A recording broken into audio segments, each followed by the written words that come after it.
Throughout the history of the Church, since Martin Luther began the Reformation in 1517, there has been some controversy over the question of justification by faith alone.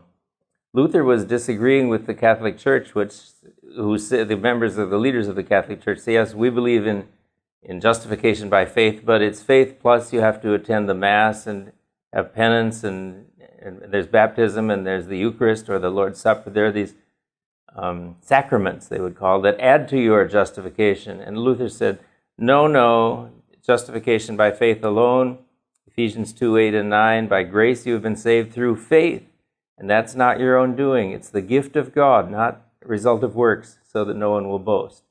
So Luther said faith alone, and that's the difference between, that's the historic root of the major difference between our Roman Catholic friends and those of us who are historic Protestants, and that justification comes by faith alone, not faith plus the sacraments or any other kind of work.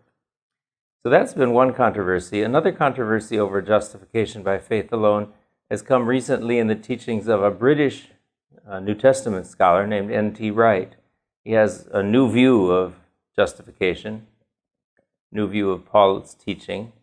And instead of saying that justification means God counting us not guilty but righteous, morally before his law court, he said, no, justification really means God counts you as a member of the church, a member of God's covenant people.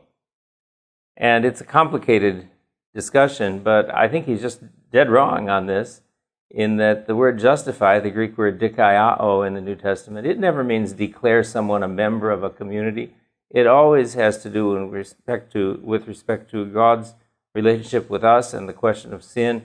It always had to do with the declaration that we are forgiven, not guilty before God, but righteous in his sight. So there's a controversy with Roman Catholics over justification by faith alone. There's a controversy with N.T. Wright and the new perspective on Paul, whether it means declared not guilty but righteous.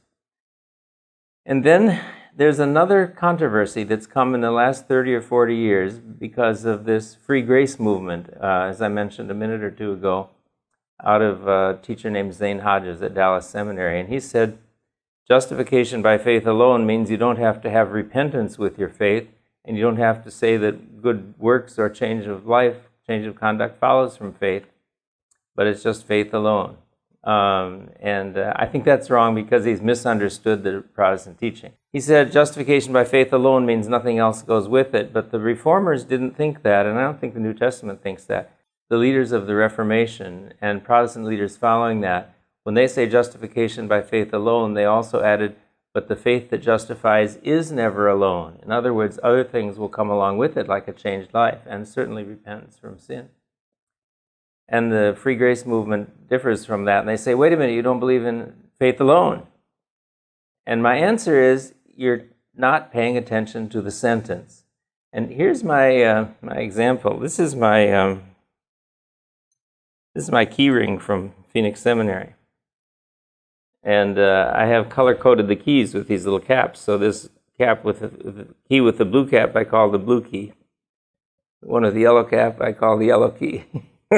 This one I call the plain key, and this little one is the little key. The blue cap key, the blue key, is the only one that opens my office door. The other ones are for the classrooms and the entrance to the faculty corridor, the classrooms, and the computer podium. So the blue key, the office door is opened by the blue key alone, but the blue key is never alone. Other keys are always attached to it. And that's the two senses of the word alone. We're justified by faith alone. It's the only thing that God counts. But faith never comes alone. God always includes other things with it. Repentance comes with it, and a changed life comes with it, and other things as well. So we're justified by faith alone, but the faith that saves is never alone.